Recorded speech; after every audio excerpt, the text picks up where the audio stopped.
भी चाहते हैं कि सोनो टोन भोजपुरी का ऑडियो वीडियो सबसे पहले आप तक पहुंचे, तो लाल बटन दबाकर चैनल को सब्सक्राइब करें और हाँ, बेल आइकन को दबाना ना भूलें।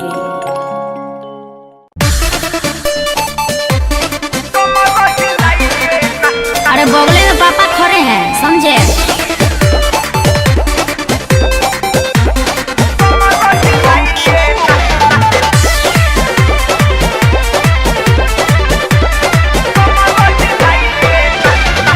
अभी तो शुरू हुआ है जयमाला, ए बाबू ऐसे करो नहीं हाला।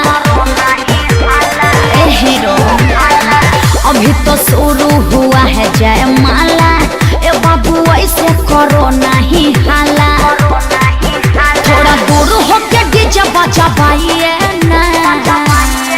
अरे साली जी कौन है?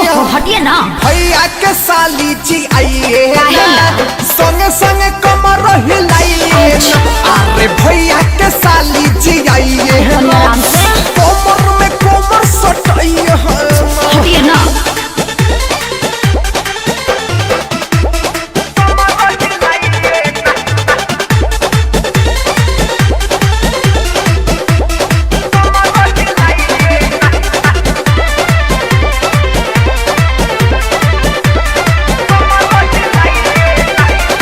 नजर से केहू के न बाचा बजे, जदी संगे संगे रउआ नाच बजे। अरे ढेर दिन पर मिलल बाया जादी जी, हरा दीदी के हंसा दी जी। अरे वो सब ठीक बा, तनी ढोरी पर से पल्लू हटहिया ना।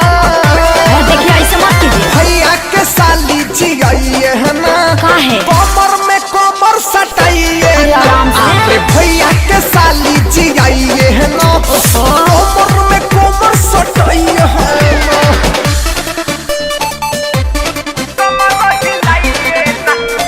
अरे ऐसे काहे करते हैं?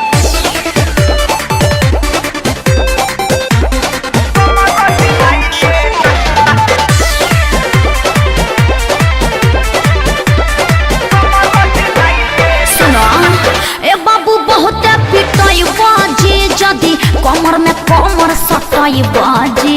अरे ली हो जाई मिली के माजा जी, रोहित के बना तू राजा जी। चल हट लंपट कहेगा। अविनाश को भी लंडा बना वही ना।